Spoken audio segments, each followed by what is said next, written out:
Olá, pessoal que está assistindo esse Pátio Infinito. O tema hoje é bullying pedagógico.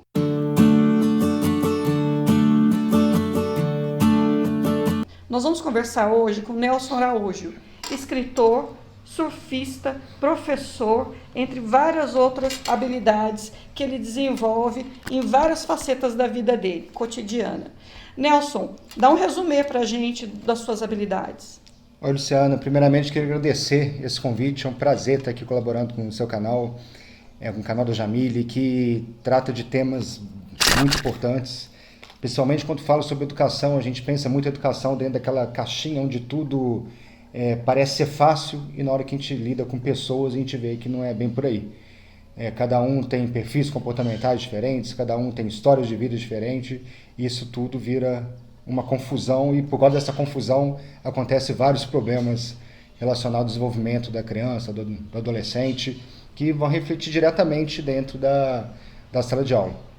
Então, para me apresentar, eu sou Nelson Araújo, eu sou formado em Geografia, tenho pós-graduação em Gestão Ambiental, MBA em Coach, mestrado em Arquitetura e Urbanismo, e há mais de 14 anos eu já atuo como professor, e minha atuação como professor vem desde do ensino fundamental, de 6º ano do ensino fundamental, até pós-graduação. Já passei por universidades privadas e públicas, e no ensino fundamental também, por instituições privadas e no ensino público.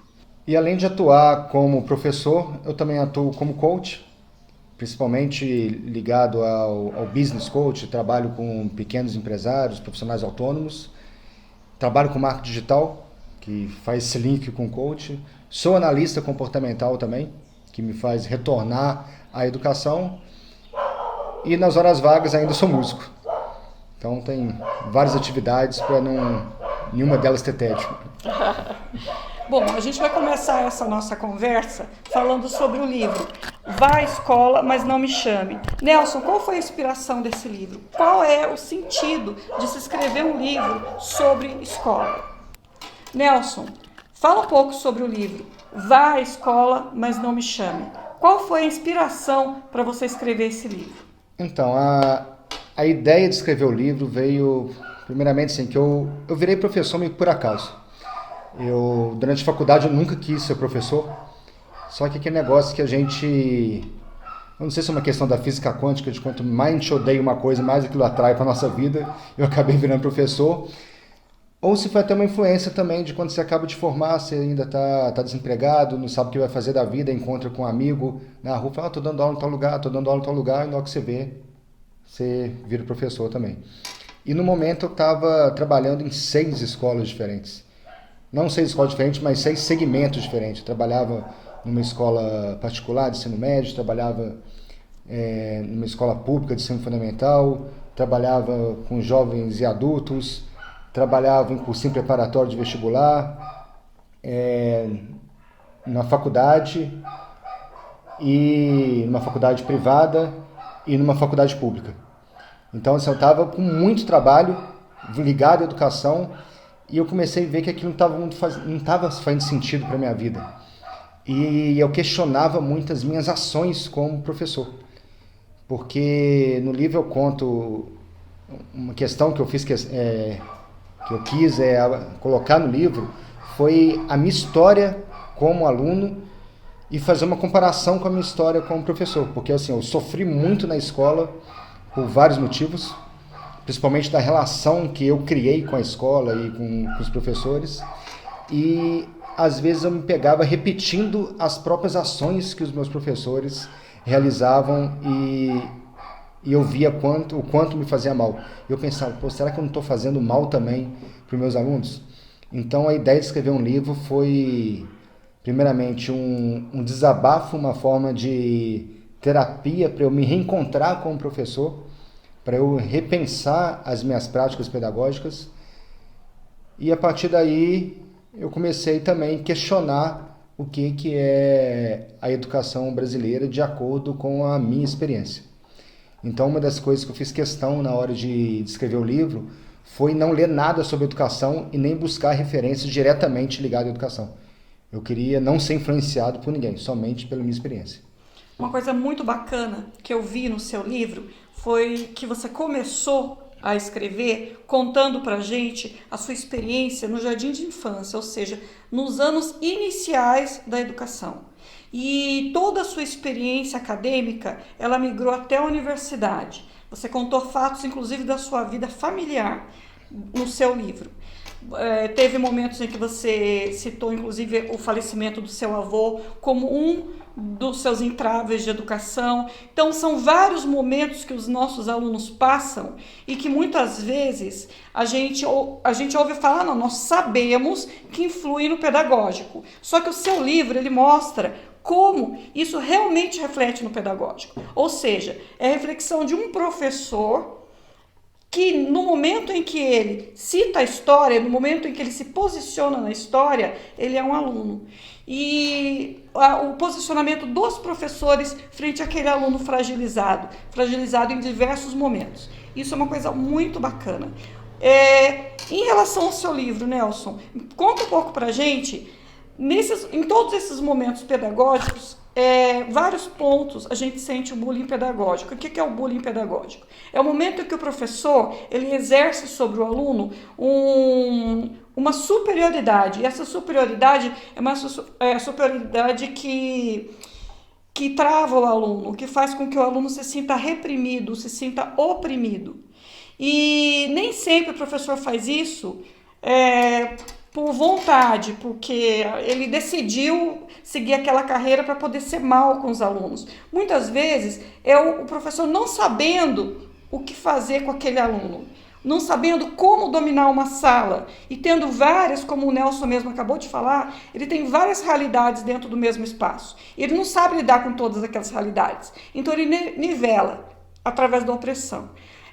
Eu queria que você falasse um pouco para a gente sobre essa parte da opressão do professor em relação aos alunos, que aparece primeiramente na educação infantil, no que você sentiu, que foi uma coisa que ficou tão enraizada nas suas experiências, que você conseguiu escrever um livro trazendo com muita vivacidade. Quando você lê, a riqueza de detalhes dá a impressão de que aconteceu esse ano, esse mês, esse semestre.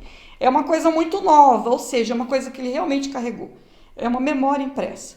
E essa memória impressa, essa construção dessa memória impressa, ela trouxe para a gente uma realidade de um bullying que acontece na educação infantil. Eu queria que você falasse para a gente como que foi carregar isso todos esses anos. E como que foi você carregar todos esses bullying a ponto de você conseguir coletar histórias e escrever um livro. O que eu penso é o seguinte, eu pego pela minha experiência como aluno, eu falo que minha experiência com a educação foi muito traumática. E esse trauma começou, que eu cito no livro, foi assim, a primeira vez que eu pisei numa escola. Eu tinha uma amiga no meu prédio, que era, na época, minha melhor amiga, a gente vivia brincando junto, e nós dois fomos para a mesma escola. Só que ela tinha uma diferença de 1 ano de idade. No que a gente chegou na escola, a primeira coisa que a direção da escola fez, os coordenadores, não sei quem foi na época, foi separar a gente de sala. Então eu saí de casa achando que eu fosse para a mesma sala da minha amiga, e a gente foi separado ali. Então, muitas vezes, esse bullying pedagógico ele acontece pela falta de sensibilidade de quem vai tomar as decisões dentro da escola. Isso vem desde a direção, coordenação e principalmente dentro da sala de aula. Porque o professor mesmo, ele sofre uma pressão muito grande do externo. Eu costumo falar que um professor bom hoje em dia, o bom entre aspas, né?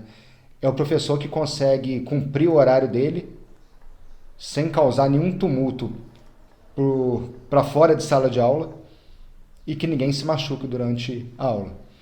Então, para ele exercer esse papel com maestria, muitas vezes ele tem que usar as armas de poder em cima dos alunos. E isso acontece pelo despreparo do próprio profissional, por frustrações que ele carrega com a própria profissão. Que essa frustração vem da não valorização da profissão. É só a gente pegar, por exemplo, dentro do... Quando tem 15 de outubro, Dia dos Professores, você abre qualquer rede social, a coisa que você mais vê é professor reclamando que ele não é valorizado. Agora, o que eu pergunto, o que ele faz para se valorizar? Aonde que ele busca essa valorização? Eu tenho uma passagem no livro que eu cito uma reunião de professores, que a diretora da escola iniciou a reunião dando uma mordida num salgado e bebendo um copo de refrigerante de laranja e falando de boca cheia. Aí eu paro para pensar, será que no hospital, a reunião dos médicos, eles têm esse comportamento?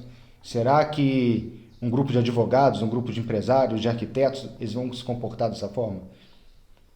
Então, a desvalorização do próprio professor, e ele se vê desvalorizado, ele não valorizar a profissão dele, acaba que muitas vezes ele passa isso para o próprio aluno. E ele é uma forma dele exercer o poder, massacrando o aluno, mesmo sem ele querer massacrar. Porque ele tem essa pressão toda para seguir da escola. Na verdade, eu acredito que ele está muito ligado ao despreparo, à necessidade que o professor tem de trabalhar o pessoal, o individual, aprender a lidar com as diferenças da sala de aula. Alguns professores conseguem, como a professora Ana Cristina, que a gente citou no último vídeo. Essa pressão muitos exercem sim. É um despreparo do professor em relação a lidar com as diferenças dos seres humanos, com as diferenças dos tipos que existem dentro da sala de aula. Para ele poder trabalhar dentro do que o Estado, do que o agrupamento social pedagógico exige dele, ele tem que ter um nível de produtividade. E para buscar esse nível de produtividade, o que o professor faz? Ele usa das armas que ele tem. E muitas vezes ele não tem, ele mesmo tem entraves sociais. Então, como é que ele vai burlar esses entraves sociais? Colocando realmente uma pressão nos alunos para que haja não um respeito, mas uma opressão mesmo, um temor em relação ao professor e para que o aluno realmente entregue tudo o que precisa sob pressão. Exatamente. E isso é interessante que entra numa outra parte de um trabalho que eu realizo, que é como analista comportamental, e a gente percebe que existem 4 perfis básicos. E todo mundo tem esses 4 perfis. A gente tem o pessoal que é executor, os comunicadores, os planejadores e os analistas. Então, por exemplo, o cara que é executor é aquela pessoa que ela te pede para fazer uma coisa, mas antes de você mexer para fazer, ela já vai lá e faz na sua frente. É um perfil completamente extrovertido e de liderança. O comunicador, o próprio nome já fala, é quem se comunica bem e fala muito com todo mundo. O analista já é um perfil mais introspectivo, já é aquela pessoa que é mais na dela, que fica ali, que parece que ela está o tempo todo ali viajando, porque qualquer informação que chega, ela precisa pensar sobre aquilo. E o planejador é uma pessoa que é mais estável, que não gosta muito de mudanças, que também é perfil mais introspectivo. Aí você pega numa escola, por exemplo, que a gente tem um modelo de educação, que a gente está naquelas carteiras todos enfileirados, que o aluno tem que aprender igual que a gente aprendia na época dos nossos bisavós, tataravós e dali para trás, no mundo totalmente tecnológico. Aí a gente tem um executor e um comunicador dentro de sala. Como que ele vai conseguir ficar quieto olhando o professor falar coisas que em poucos segundos ele consegue pesquisar na internet e ter uma informação muito mais precisa do que o professor? Aí na hora que chega no conselho de classe, a gente escuta o quê? Não sei qual tal aluno, ele é muito bom, mas ele tem um problema, que ele fala muito. Não é um problema dele, é o perfil dele que ele fala muito. Então, o importante é o professor conhecer as características de cada aluno e conseguir desenvolver atividades que o aluno vai se sentir confortável para poder fazer essas atividades na sala de aula. E não ter que você coloca um comunicador para ficar em silêncio, copiando 3 quadros de matéria, ele não vai conseguir fazer isso. O executor não vai conseguir fazer isso. Talvez o planejador consiga. O analista vai ficar pensando, por que eu tenho que copiar isso? Eu pensava isso.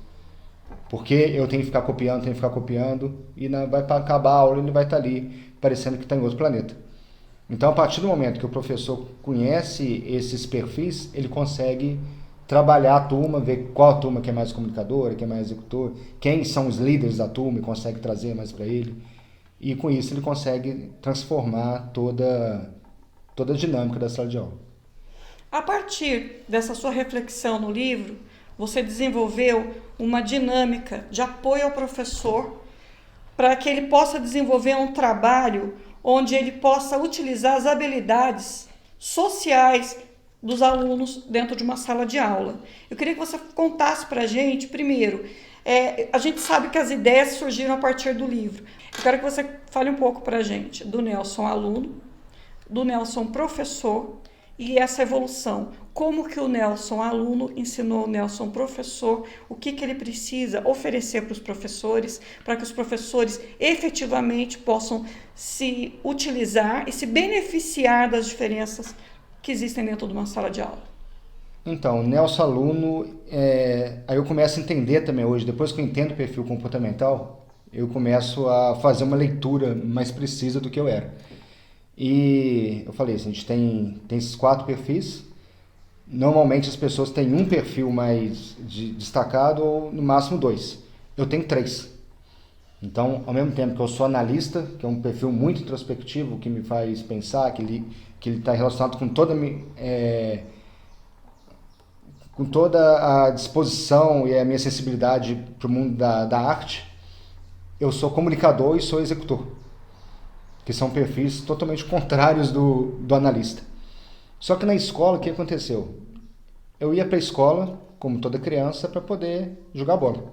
Era a coisa mais importante para mim. Enquanto eu estava lá no 3º período, quando eu entrei no 1º ano do ensino fundamental, era esperar a hora do recreio para jogar bola. E eu peguei uma professora que era muito severa. E essa professora, se a criança falasse qualquer coisa na sala, ela ficava de castigo, perdia o recreio. E como eu não queria perder o recreio, o que eu fazia? Eu ficava totalmente quieto dentro da sala de aula. Isso acabou desenvolvendo e potencializando, né, o meu lado analista. E o meu lado introspectivo. Então eu fiquei muito introspectivo durante a minha infância. Aí, junto com isso, vem aquela questão. O Nelson é tímido, aí começa aqueles julgamentos e a escola vai te rotulando. Na verdade, você não era tímido. O que você você era observador. Você observava. Se você abrisse a boca, você podia não jogar bola, sim. Então você ficou quieto. Eu ficava quieto para poder jogar bola. Ou seja, foi uma timidez gerada por uma situação de opressão. Por uma situação de opressão. Então essa minha história começa dessa forma. E depois disso, quando eu cheguei aí tem vários detalhes que eu vou colocando ali. Quando eu cheguei na 5ª série, por exemplo, eu sou uma pessoa totalmente de humanas. Normalmente quem é muito ligado a humanas tem sérias dificuldades com números. Então a primeira prova de matemática que eu fiz, eu tirei nota vermelha. E o professor também era muito severo. Isso na 5ª série, hoje 6º ano, o professor era muito severo. Ele acabou com todas as pessoas em público que tiraram nota vermelha. Então isso já gerou um bloqueio. E ao longo da história eu sempre esbarrei nessas situações. Quando eu me vi na sala de aula como professor e vi que eu estava tendo comportamentos que não eram comportamentos que eu acreditava para poder manter um domínio dentro da sala de aula, para fazer o aluno não tirar um 10 numa prova somente para falar que ele não consegue, eu comecei a pensar, mas o que eu estou fazendo aqui? Eu estou repetindo tudo aquilo que não foi bom para mim, para outras pessoas? Então, como que eu posso repensar isso?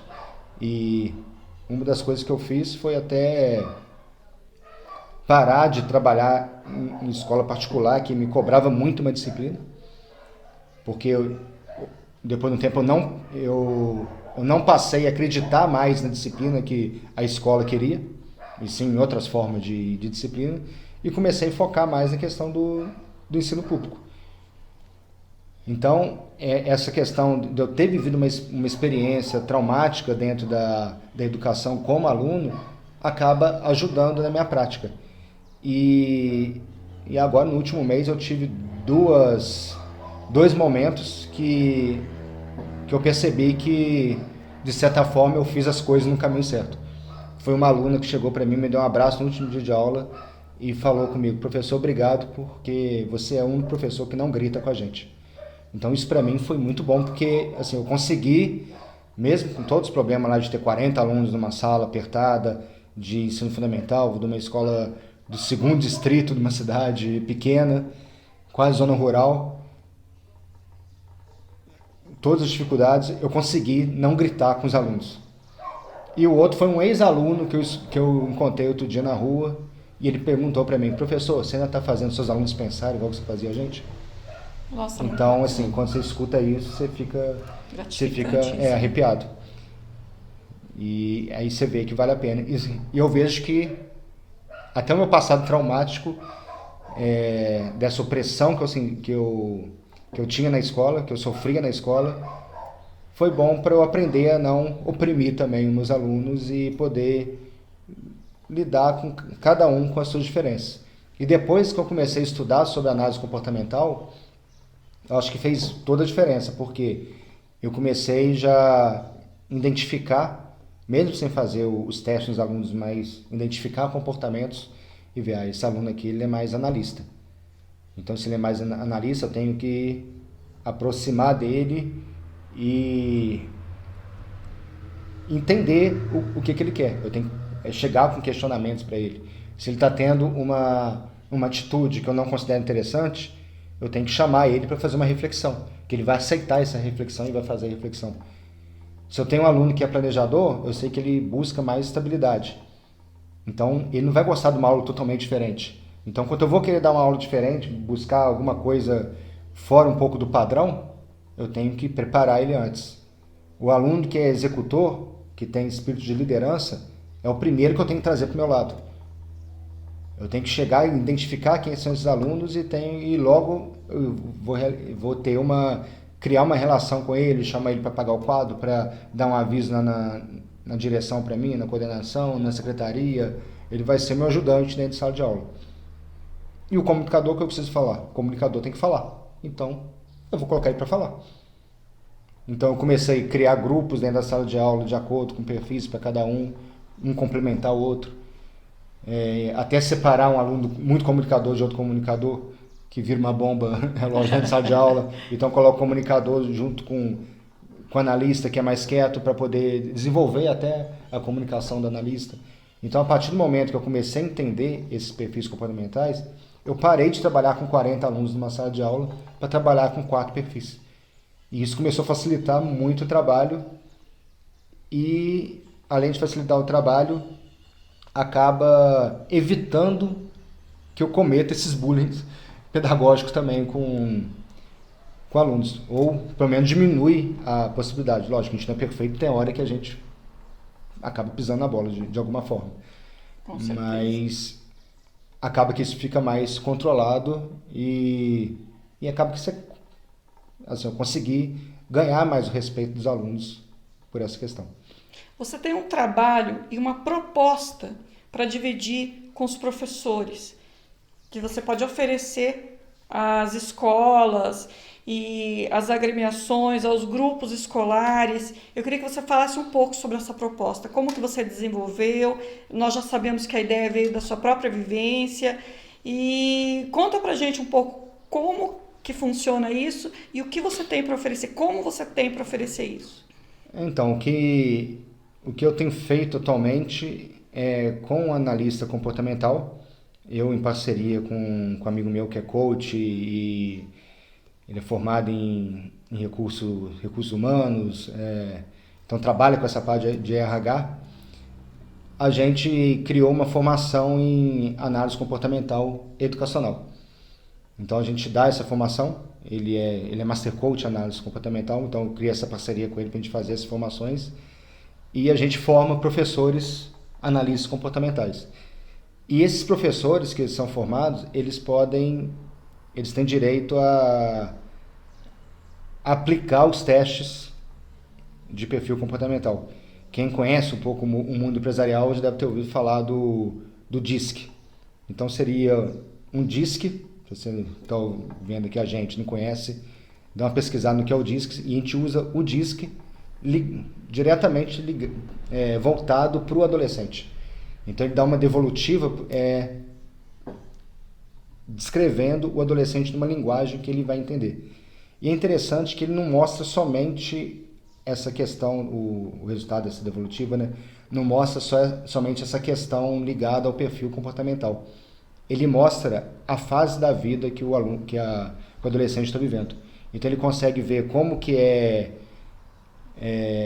o meio externo está cobrando dele, como que ele suporta essa cobrança, como que está a energia dele, como que está a relação dele com ele mesmo em relação à autoestima, em relação à confiança, o quanto que ele está disposto a mudar para agradar o meio e o quanto que ele está disposto a melhorar. Então isso é muito interessante. Então, por exemplo, se a gente pega isso, a gente consegue, às vezes, salvar vidas com isso. Porque se a gente pega um adolescente, por exemplo, que está com uma energia muito baixa, a gente olha no teste, a energia dele está lá embaixo. E, ao mesmo tempo, ele está sofrendo uma pressão muito grande do meio externo, a gente vê, tem alguma coisa errada acontecendo. Tem uma pressão muito grande, está deixando a energia lá embaixo. Então, com isso, você pode descobrir vários casos pode ser um abuso sexual de alguém em casa ou dentro da própria escola, pode ser uma pressão muito grande do pai para o aluno tirar uma nota boa e o aluno não consegue fazer isso.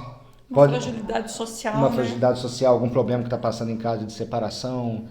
Então a gente consegue identificar isso através desse teste. E isso dá para ser feito, tanto a gente fazer essa formação com o professor ou então aplicar esses testes diretamente com os alunos.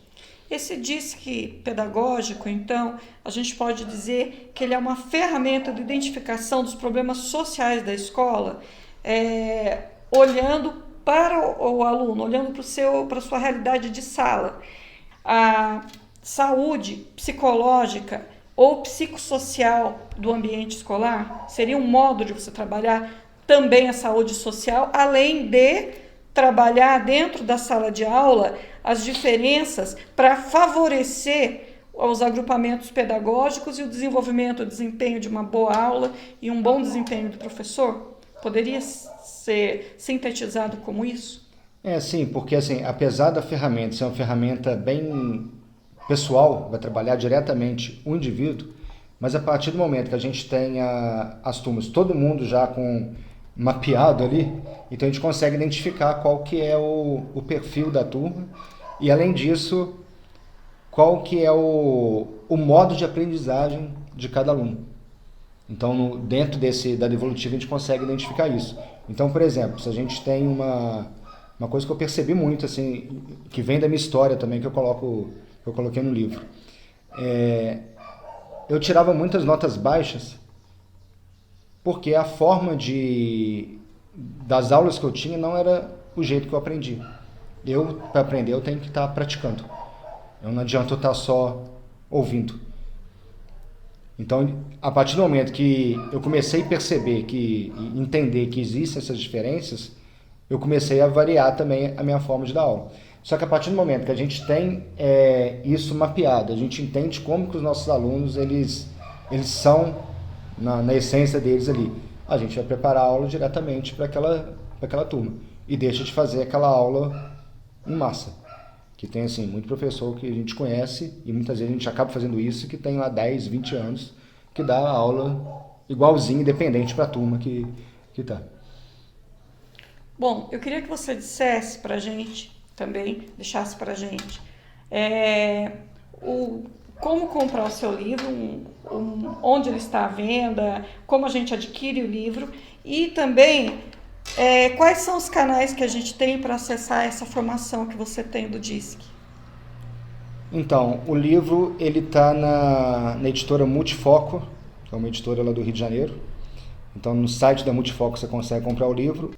Então, para comprar o livro, tanto para ter acesso ao livro ou para ter acesso também à formação, se quiser montar uma turma aí na sua cidade, pode entrar em contato comigo. E o caminho mais fácil eu acho que é pelo Instagram. Você pode ir lá procurar @NelsonAraújoOficial e me enviar um direct. Lá tem um número no celular também e fala diretamente comigo. Bom, o Instagram está na descrição desse vídeo. Nelson, para encerrar, eu queria que você fizesse uma breve reflexão para a gente sobre a importância de se autoconhecer, que foi exatamente o que você fez. Antes de você preparar alguma coisa para você oferecer para o outro, você foi buscar dentro de você mesmo. Qual que é a importância de se autoconhecer, não só para o professor, mas para a vida de todas as pessoas? O que é o autoconhecimento? Eu costumo falar, isso é uma coisa que eu aprendi dentro das minhas formações em coach, que a gente precisa saber aonde que a gente quer chegar. Isso é uma coisa fundamental, a gente sempre ter uma meta e saber um ponto que a gente quer chegar. Só que para a gente ir em direção a esse ponto, aí vem aquela história sempre que eu sempre falo da Alice no País das Maravilhas, aquele diálogo dela com o gato, que ela pergunta qual que é o caminho. Aí ele fala, você quer ir para onde? Ela responde, não sei, qualquer lugar serve. E ele fala, qualquer caminho serve. Então a gente tem que saber onde que a gente quer chegar, para a gente saber a direção que a gente vai. Só que antes disso, a gente não pode ser ajudado ou nem começar uma caminhada se a gente não saber onde que a gente está. Então, o se conhecer é a gente saber aonde que a gente está. Não adianta, por exemplo, eu chegar em São José dos Campos e falar assim, ô Luciano, você pode me ajudar? Você pode me buscar aqui? Eu cheguei aqui em São José. Ela fala assim, lógico, eu posso. Você está onde? Eu estou numa rua aqui, do lado de um poste. Não é referência nenhuma. Assim, é um exemplo, mas que mostra isso. A gente, é bem ilustrativo. Aonde que a gente está? A partir do momento que a gente sabe, eu sou o Nelson, eu tenho tais características, eu tenho alguns pontos fortes, eu tenho pontos a serem desenvolvidos, então eu tenho que desenvolver esses pontos para eu poder ser a pessoa que eu quero ser, para eu poder conquistar o que eu preciso conquistar. Então, assim, o autoconhecimento vai ser a base de tudo, vai ser o alicerce da nossa vida, né? A partir do momento que a gente não se conhece, é impossível conhecer o outro, ter empatia pelo outro e fazer um bom trabalho independente da área que a gente atua. Muito bacana, Nelson. E o mais profundo, e o que fica mesmo para a gente desse vídeo não basta você procurar o conhecimento fora de você. Primeiro, você tem que olhar para dentro de você e ver o que realmente está faltando. E o mais bacana de toda essa reflexão do Nelson, que gerou tanto trabalho, gerou tanto o livro, quanto essas formações que ele dá, é que ele faz a partir de vivências dele, a partir de coisas que ele viu, que ele vivenciou, e coisas que ele repetiu e que ele viu que não estavam fazendo bem para o que ele queria ser, porque ele pensava que seria quando ele tomou as decisões que ele tomou na vida. Ele tinha uma ideia, ele viu que ele não estava chegando lá, ele repensou a própria ideia. E toda essa introspecção foi o que me cativou, me conquistou e me fez sentir vontade de dividir com vocês toda essa história e toda essa possibilidade. Com certeza, essa formação em DISC, ela é revolucionária, porque ela parte da experiência de um professor, de uma pessoa que passou por todas as dúvidas e foi em busca de respostas. Ele está aqui com as respostas para você.